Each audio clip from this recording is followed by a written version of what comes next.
Welcome. In today's video, we're diving into a quick and straightforward guide on how to allow Gmail to access your camera on your Android device. This updated method ensures you can easily attach images and videos directly from your camera while using Gmail. So, let's get started. First, go to the settings on your Android device. This is where you can customize all your app permissions. Next, tap on Apps.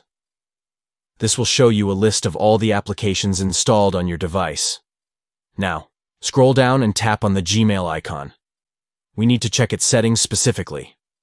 Once you're in the Gmail settings, look for the Permissions option and tap on it. This is where you can manage what the app can access. Next, find and tap on Camera. You want to ensure that Gmail has permission to use your camera.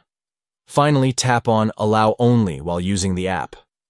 This ensures that Gmail can access your camera when you're actively using the app. And that's it. You've successfully allowed Gmail to access your camera. This makes it easier to send photos and videos directly without any hassle. Happy emailing.